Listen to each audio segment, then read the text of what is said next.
بسم اللہ الرحمن الرحیم الصلاۃ والسلام علیک یا رسول اللہ وعلی آلک و صحابک یا حبیب اللہ اللہم صلی علی محمد و آل محمد اللہم صلی علی محمد و آل محمد اللہم صلی علی محمد و آل محمد الم تر کیف فعل ربک باصحاب الفیل۔ سورہ فیل قرآن پاک کے 30ویں پارے کی یہ صورت ترتیب کے لحاظ سے 105 نمبر پہ ہے۔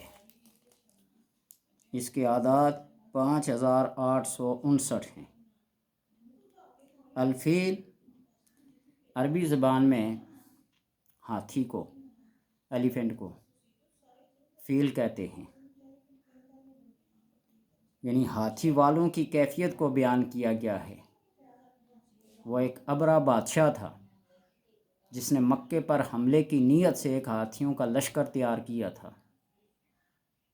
اور مکہ کو، کعبہ کو گرانے کی غرض سے وہ چلا۔ راستے میں حضرت عبد المطلب سے ملاقات ہوئی، جو سرداران قریش میں سے تھے اور متولیان کعبہ میں سے تھے۔ نے کہا جاؤ، تم جانو اور تمہارا ارادہ جانے، کعبہ جانے اور کعبے کا رب جانے۔ دیکھیے تمہارا ارادہ، تمہاری نیت غالب آتی ہے یا میرے رب کا ارادہ۔ تو اللہ تبارک و تعالی نے اس لشکر کی تباہ و بربادی کے لیے اپنا ابابیل کا لشکر بھیجا۔ وہ چھوٹے چھوٹے پرندے اپنی چونچوں اور پنجوں میں کنکریاں لے کر ہاتھیوں کے اوپر گرائیں، فَجَعَلَهُمْ كَعَصْفٍ مَأْكُولٍ۔ پھر ان کی کیفیت یہ بن گئی تھی جو سورت کا آخری جملہ فَجَعَلَهُمْ كَعَصْفٍ مَأْكُولٍ، بسم شدہ جلی راہ کی طرح وہ ہو گئے۔ معمولی سی کنکری یہ معجزات میں سے ہیں، یہ قدرت خداوندی میں سے ہے۔ مکڑی کے جالے میں کبوتر کا انڈا دینا، ابابیل سے ہاتھیوں کو مروا دینا، چیونٹی سے ہاتھی کو ڈرا لینا۔ کم من فئۃ قلیلۃ غلبت فئۃ کثیرۃ باذن اللہ۔ طاقت کے لحاظ سے، تعداد کے لحاظ سے کم ہونا کوئی معنی نہیں رکھتا۔ ارادے کا، نیت کا، اعتقاد کا پختہ ہونا معنی رکھتا ہے۔ کہ ستالوت و جالوت حضرت داؤد علیہ السلام کا پڑھ لیں، یا پھر نبی اکرم صلی اللہ علیہ وسلم کا پہلا غزوہ بدر کے حوالے سے پڑھ لیں۔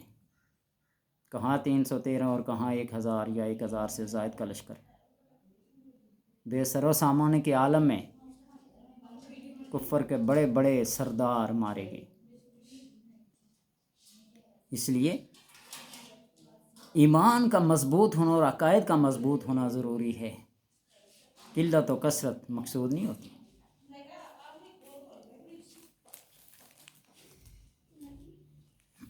اسی وجہ سے اس کا نام سورہ فیل رکھا گیا۔ اور آپ صلی اللہ علیہ وسلم کے پیدا ہونے سے اس کو بھی عام الفیل رکھا گیا۔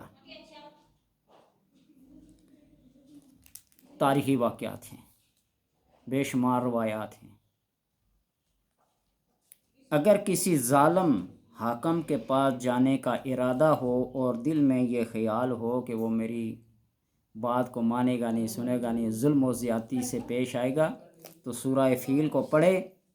اپنے پر دم کرے، اس کے شر سے محفوظ رہے گا۔ دشمن کے شر سے محفوظ رہنے کے لیے سورہ فیل پڑھ کر جائے، وہ اس کی عزت کرے گا۔ اور اگر کوئی شخص 3 مرتبہ سورہ فیل کو پڑھ کر اپنے دونوں ہاتھوں پر دم کرے گا اور وہ ہاتھ ناف اور پورے بدن پر پھیرے، تو ناف کا اتر جانا بھی، ٹل جانا جس کو کہتے ہیں، اپنی جگہ سے ہٹ جانا، ناف پہ اوپر پھیرے، ناف اپنی جگہ پہ آ جائے گی۔ بدن کا درد ہے تو درد بھی ٹھیک ہو جائے گا۔ اور اگر کوئی شخص سورہ فیل کو 1250 مرتبہ پڑھے اور جمعرات کی رات عشاء کی نماز کے بعد شروع کرے تو ہر طرح کے دشمن کے شر سے وہ محفوظ رہے گا۔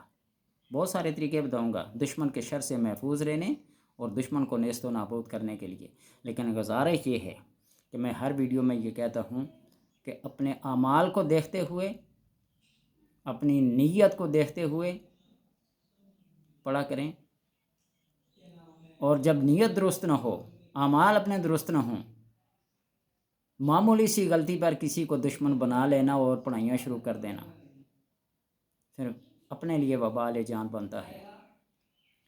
جس رب کا کلام تم سمجھ کے پڑھ رہے ہو نا، وہ دشمن تو تمہارا ہے، کیا پتہ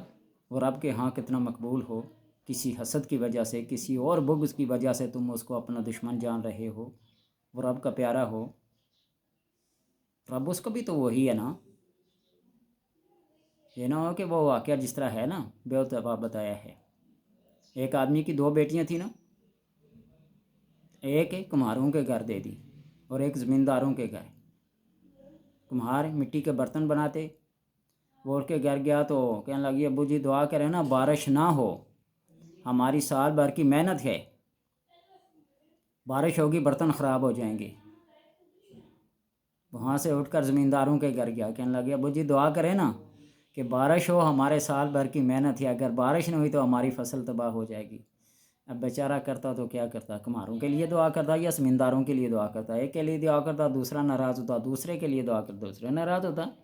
یہ رب ہے، یہ ازداد متضاد بے شمار چیزوں کا بیک وقت صادر ہونا، یہ رب کی ذات سے ہی متصور ہو سکتا ہے۔ ٹھیک ہے، روتا ہوئی ہو انسان، ہنستا بھی ہو، بیک وقت رونا اور ہنسانا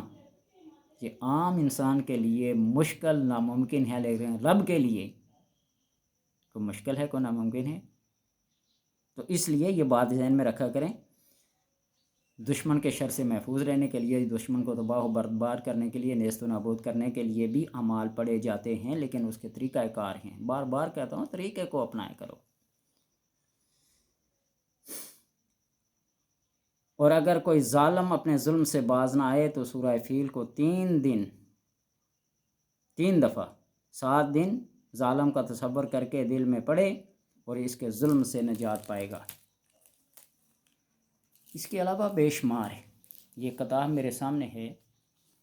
کتاب کا وہ حوالہ دے دوں، شمع شبستان رضا، جو میرے مطالعے میں تقریباً 35 سال سے ہے، تقریباً 35 سال سے۔ تو اس کے اندر سورہ فیل کے جو دشمنوں کی اور حاسدوں کی سرکوبی کے لیے اعمال بتلائے گئے ہیں وہ بدلا رہا ہوں۔ یہ کتاب میرے ہاتھ میں ہے، شمع شبستان رضا، بتا بھی دوں، اقبال احمد نوری صاحب کی لکھی ہوئی ہے۔ وہاں لکھتے ہیں کہ جب کسی کو کوئی مشکل پیش آئے، مختلف اس کی کیفیات لکھتے ہیں، حاجات کے لیے بھی، دشمن کی سرکوبی کے لیے بھی، حاسد و فاسد کو نیست و نابود کرنے کے لیے بھی، سارے لکھتے ہیں۔ کسی کو کوئی حاجت پیش آئے تو ہر روز 20 بار 7 دن تک پڑھے، 20 بار 7 دن تک پڑھے، اللہ تبارک و تعالی غائب سے اس کا انتظام کر دے گا، اس کی جو بھی حاجت ہوگی پورا کر دے گا۔ اور اگر اسی تعداد کو، 20 کی تعداد کو اس طریقے سے پڑھا جائے، یہ اپنی طرف سے بتلا رہا ہوں، اس طریقے سے پڑھا جائے کہ پانی کا ایک کٹورا لے کر کھلے منہ والا اس میں پانی بھریں اور 20 مرتبہ سورہ فیل پڑھیں، جو بھی آس پڑوس سے خطرات ہوتے ہیں، چوری چکاری کے، تہمت و الزامات کے، دشمن کے حملے کے، جو بھی انسان اپنے اندر خدشات محسوس کرتا ہے، فلاں سے مجھے خدشہ ہے، عزت لوٹنے کا خطرہ ہے، مال لوٹنے کا خطرہ ہے، یہ ہے، جو بھی اس کا، تو 20 مرتبہ اس پانی پہ دم کر کے اپنے گیٹ پہ، اپنے دروازے پہ آ جائے اور پھونک مار کے زور زور سے چھینٹے مارے، زور سے چھینٹے مارے دروازے پہ، اللہ تبارک و تعالی کے کرم سے وہ ظلم، وہ حسد، وہ شر، وہ فساد دروازے سے اندر نہیں آئے گا، دفاع ہو جائیں گے، دشمن اپنی موت آپ ہیں، مر جائے گا۔ اس لیے یہ طریقہ حاجات کے لیے بھی اور حاسد و فاسد کے ظلم سے بچنے کے لیے بھی۔ اور اگر کوئی شخص چاہتا ہو یہ فلاں دو پارٹیاں میرے خلاف ہیں، فلاں دو شخص میرے خلاف ہیں اور یہ دونوں مل کر میرے خلاف منصوبہ بنا رہے ہیں، تو ان دو پارٹیوں کے درمیان، دو بندوں کے درمیان جدائی ڈلوانے کے لیے، فساد ڈلوانے کے لیے سورہ فیل کو اس طرح پڑھے کہ کسی پرانی قبر سے مٹی اٹھا کے لے آئے اور 11 بار سورہ فیل کو پڑھے، ان کے نام ماں والدہ کے لے کر پڑھے اور پھر ان دونوں میں سے کسی ایک کے گھر میں ڈال دے۔ اگر دونوں میں سے کسی ایک کے گھر میں نہیں ڈالتا تو وہی مٹی واپس قبرستان میں اسی قبر پہ ڈال دے، تو ان دونوں کے درمیان جدائی ہو جائے گی اور تمہارا خیال ان کے ذہن سے نکل جائے گا۔ جو کسی انسان کے خلاف منصوبہ بندی کر رہے ہیں، دو بندے مل کر، دو پارٹیاں مل کر، دو گروہ مل کر، دو خاندان مل کے، تو پرانی قبر سے مٹی لائے، 11 بار سورہ فیل پڑھے اور پھر ان کے نام ماں والدہ کے لے تو کسی ایک کے گھر میں ڈال دے یا پھر قبرستان ہی ڈال دے، تو ان دونوں کے فساد سے بچ جائے گا۔ اور جو کوئی ہر روز 1000 بار پڑھے، ہر روز 1000 بار سورہ فیل پڑھے تو مسخر ہو کائنات اس کے لیے، تمام کائنات سرنگوں ہو جائے گی، ہر بندہ، ظالم، فاجر، عاشق، عادل، کامل، سارے اس کی عزت کریں گے، اس کے لیے کائنات مسخر ہو جائے گی۔ 7 دن تک پڑھے، ہر روز، یعنی 7 دن میں 7000 پڑھنی ہے، اور اس کے بعد پھر 101 بار روزانہ پڑھے تاکہ عمل اس کے ہاتھ میں رہے۔ اگر کسی بندے کو اپنے عشق میں، محبت میں، پیار میں مبتلا کرنا ہو تو 170 بار روزانہ اس طرح پڑھے کہ محبوب،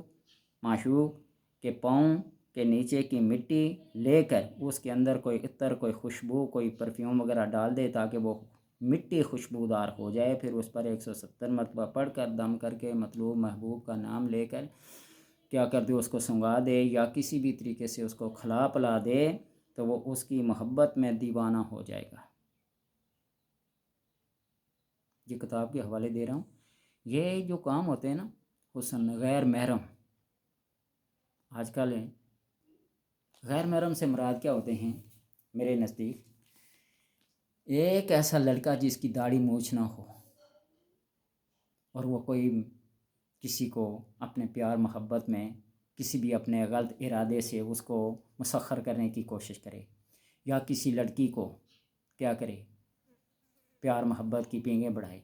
یہ اس کے لیے غیر محرم ہے۔ یہ کام میں نہیں کرتا۔ میں نے پہلے بھی بتایا تھا کہ اگر کرتا ہوں تو میری فیس پھر اتنی ہیوی ہوتی ہے، دے دیا تو کام ہو گیا، نہ دیا تو پھر اللہ حافظ۔ لیکن جب تک وہ توبہ طائب نہ کرے شادی کے ارادے سے، اس وقت تک کام کر کے نہیں دیتا، یہ ذہن میں رکھیں۔ میں کوئی اتنا بڑا بزرگ یا اتنا بڑا نیک پرہیزگار نہیں، ایک گناہ گار سا انسان ہوں، لیکن میرے نزدیک شرع کے احکامات مسلم ہیں۔ جو ایک دفعہ فرما دیا گیا نا کہ غیر محرم کے ساتھ بات کرنا، دیکھنا، سننا، کانوں میں سیسا پگھلایا جائے گا، سلائی پھیری جائے گی، زبان بندی کی جائے گی، یہ اللہ تبارک و تعالیٰ کے حبیب کے منہ سے یہ نکلی ہوئی باتیں ہیں، تو یہ ایسا ہو کے رہے گا، تو اس لیے احتیاط کیا کریں۔ اور اگر کسی کی زبان بدگوئی سے بند کرنا مقصود ہو، بعض لوگ بڑے زبان دراز ہوتے ہیں نا، اس کی زبان سے کوئی بھی محفوظ نہیں رہتا۔ حضرت علی رضی اللہ تعالیٰ عنہ کا فرمان ہے نا کہ تلوار سے زخم، نیزے کا زخم، چھری چاقو کا زخم تو کسی مرہم سے بھر جاتا ہے، لیکن زبان کے لگائے ہوئے زخم کے لیے کوئی مرہم نہیں ہے، کوئی مرہم نہیں ہے۔ زبان کا لگا ہوا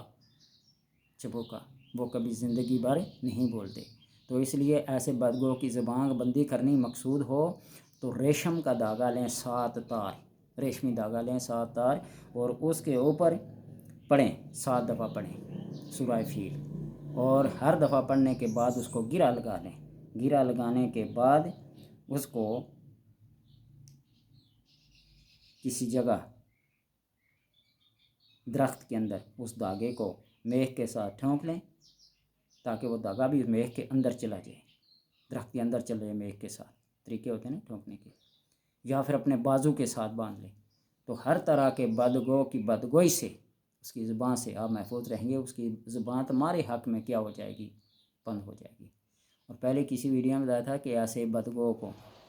ایسے تہمت و الزامات لگانے والے کو، ایسے نظر بد کا شکار ہونے والا جو بندے ہوتے ہیں نا، نظر بد سے دوسروں کو شکار بنا لیتے ہیں، ایسے بندے کے لیے شرعی طور پر، فقہی طور پر یہ حکم ہے کہ اس کو نظر بند کر دیا جائے یا اس کو تعزیر لگائی جائے۔ اگر کسی دشمن کو ہلاک کرنا چاہو، یہ بامر مجبوری بتا رہا ہوں، کتاب میرے سامنے کھلی ہے، اس لیے ہلاک کرنے چاہو تو آٹا لے لو اور اس کا دشمن کی شکل کا اس کا پتلا بناؤ۔ پتلا بنانے کے بعد کیکر کے ساتھ کانٹے لے لو اور اس کے ناک، کان، آنکھ، منہ، پیٹ، سینہ، جہاں جہاں بھی جسم کے سوراخ ہوتے ہیں نا، تو اس کے اندر چبو دو۔ وہ کانٹا چبو کر پڑھو، اور ہر کانٹا چبوتے ہوئے سورہ فیل کو پڑھیں، اور اس کے بعد اس آٹے کے پتلے کو آگ کے اندر دفن کر دیں، اور دفن کرتے وقت یہ کہیں اللہم قہاری یا جباری، فلاں بن فلاں کو کیا کر دے، ہلاک کر دے، بیمار کر دے، جو بھی کام کروانا ہو اپنے مقصد، اپنے نیت ایسے پڑھے۔ اور دشمن کی ہلاکی کا یہ طریقہ بھی کیا جا سکتا ہے کہ موم کا پتلا، آٹے کی جگہ موم کا پتلا بنا لیں، تو اس کے اوپر بھی ایسے ہی بڑھ کے کانٹے چبوتے جائیں، ببول کے کیکر کے کانٹے، تو وہ کیا ہو جائے گا؟ دشمن تمہاری راہ سے ہٹ جائے گا، نیست و نابود ہو جائے گا، اس کو اپنی پڑ جائے گی۔ لیکن یہ کام انتہائی مجبوری کی عالم میں، اور یہ بھی بتایا تھا کہ جب دینی، مذہبی، مشربی، مسلکی دشمنی ہو، اور آپ جانتے ہیں کہ دین، مذہب اور مشرب اور مسلک کتنی پیاری چیز ہوتی ہے۔ اس کے علاوہ خاندانی جو دشمنیاں چلتی رہتی ہیں، معاشرتی جو چلتی رہتی ہیں، وہ تو کوئی امن محفوظ نہیں ہے، وہ تو چلتی رہتی ہیں، لیکن معمولی سی غلطی کے پیچھے کیا کرنا، اتنا بڑا کام کرنا نہیں۔ یہ غیرت ایمانی کا تقاضا ہے کہ جب تک تمہارے مذہب پہ، تمہارے دین پہ، تمہارے مسلک پہ، تمہارے مشرب پہ حملہ نہ ہو، اس وقت تک تم دشمنی کو دشمنی نہ جانا کرو، ٹھیک ہے؟ کسی مرزائیت کے خلاف ہو، کسی قادیانیت کے خلاف ہو، کسی ہندوازم کے خلاف ہو، جو تمہارے دین کو، تمہارے مذہب کو اور تمہارے معاشرے اور تمہارے رسم و رواج کو برا بلا کہہ رہا ہو، تو پھر تو یہ بات ہے، ورنہ معمولی سے بات پہ آپ اتنا کام کریں گے تو اللہ کبھی معاف نہیں کرے گا، ٹھیک ہے؟ پہلے مثال دے دی ہے۔ اور پھر صرف سورہ فیل پڑھنے سے کام نہیں نہ چلتا میرے بھائی، اس کے اندر بہت سارے چیزوں کا خیال کرنا پڑتا ہے۔ بیٹھنے کی جگہ کون سی ہو، وقت کون سا ہو، لباس کون سا ہو، کھانے کی چیز کون سی منہ میں رکھنی ہے، کوڑی رکھنی ہے، کڑوی رکھنی ہے، میٹھی رکھنی ہے، کون سی رکھنی ہے، اور پھر موکلات اس حروف ان حروف کے کون سے ہیں، تو بتائی دیتا ہوں۔ اس کتاب کا حوالے بھی دے دیا، جس نے کرنا ہو اس کتاب کی طرف رجوع کرے اور وہاں سے دیکھ کے پھر پڑھ لینا۔ الم تر کیف یا جبرائیل فعل ربک یا شمسائیل باصحاب الفیل یا کنکائیل الم یجعل کیدہم یا لومئیل فی تدلیل یا میکائیل وارسل علیہم یا اسرافیل طیرا ابابیل یا سرمائیل ترمیہم بحجارۃ یا بدوہ من سجیل یا کفکائیل فجعلہم یا احمائیل کعصف مأکول یا تنکائیل۔ یہ ان حروف کے کیا ہیں؟ موکلات ہیں۔ اور سورہ فیل کے بارے میں ایک بات بتائی تھی احمد رضا خان صاحب رحمۃ اللہ تعالیٰ کا، وہ کرکٹ کا مشہور واقعہ، وہ جو ٹیم آئی تھی نا آپ کے پاس، مسلم ٹیم، کہ ہماری غیر مسلم ٹیم سے مقابلہ ہے، تو آپ نے کاف ہا یا عین صاد، ہا میم عین سین کاف، اور سورہ فیل پڑھ کر ترمیہم پر جب پہنچتے ہیں نا، 6 حرف ہیں اس کے، 10 اور 6 16 حرف، تو وہ ٹیم 16 رن سے زیادہ نہیں بنا سکی تھی۔ اسی طرح سورہ فیل کے بے شمار آپ ٹارگٹ رکھ لیں، 16 دن رکھیں، 16 گھنٹے رکھیں، لیکن اپنے ذہن میں رکھیں کہ اس طریقے سے پڑھنا ہے، اس طریقے سے پڑھنا ہے، اور پھر یوں ہاتھ اٹھا کر سلام کرنا ہے، کسی کو اپنا بنانا چاہیں، کسی کو اپنے سے دور کرنا چاہیں، دشمنوں کی نظر سے اوجھل ہونا چاہیں، سمجھے؟ کاف ہا یا عین صاد ہا میم عین سین کاف الم تر کیف فعل ربک باصحاب الفیل، جلدی سے بڑھ ترمیہم بحجارۃ من سجیل فجعلہم کعصف مأکول، دشمن کی طرف پھونک مار کے نکل جائیں، دشمن کی آپ کے 16 سیکنڈ کے اندر اندر آپ وہاں سے کیا ہو جائیں گے، کنارے ہو جائیں گے اور کوئی آپ کو دیکھ نہیں سکے گا۔ یہ تجربات ہیں، یہ معمولات ہیں، لیکن اس کے لیے انتہائی مشکل گھڑی میں، مشکل جب بچنا مشکل ہو تو اللہ تبارک و تعالیٰ کی رضا کے لیے پڑھا کریں، تو وہ تمہارے لیے غائبانہ طور پر امدادی ٹیم بھیج دے گا۔ حضرت حسن بصری حجاج بن یوسف نے گرفتاری کے لیے اپنے جلادوں کو بھیجا نا، تو حبیب اجمی کے پاس بیٹھے ہوئے تھے، اور وہاں جب آئے نا تو یہ ہے پکڑ کے لے جاؤ۔ حسن بصری کہنے لگے مجھے تو بڑا تعجب ہوا کہ میں اس کی پناہ میں اور یہ خود مجھے ان کے حوالے کر رہا ہے، لیکن جو پکڑنے کے قریب ہوئے تو اللہ نے بڑے بڑے ہیکل، کبھی ہیکل وہاں اپنے پہرے داروں کو مقرر کر دیا، وہ ان کی ڈر کی وجہ سے بھاگ گئے، اور جب بھاگ گئے تو بعد میں حسن بصری نے حبیب اجمی سے کہا کہ میں نے تو آپ کی پناہ لی تھی، تو آپ نے فرمایا کیا تو ان کی گرفت میں آ گیا، کیوں چھوڑ کے چلے گئے؟ نے کہا مجھے تو نہیں پتا۔ ان کرندوں سے پوچھا گیا، اچھا اتنے کبھی ہیکل درندے کھیر کی شکل میں کسی اور نقصان پہنچانے والے اشیاء، ہم تو اپنے ڈرے اور خوف کی وجہ سے کیا ہو گئے، بھاگ گئے۔ تو جو سورہ اخلاص سورہ اخلاص جب آئے گی، اس کے اوپر سورہ اخلاص کے بہت ساری ویڈیو بنائی ہیں اپنی جگہ پہ، جب آئے گی تو آپ کو پتہ نہ ہوگا، لیکن جو بندہ 200 بار روزانہ سورہ اخلاص کو پڑھتے اللہ ایک سال کے اندر اندر، ایک سال کے اندر اندر وہ کیا کر دیتا ہے، غائبانہ طور پر اللہ تبارک و تعالیٰ موکلات خدمتگار مقرر کر دیتا ہے، جو غائبانہ طور پر ظاہر ہوں یا نہ ہوں، غائبانہ طور پر اس کی مدد کرتے رہتے ہیں۔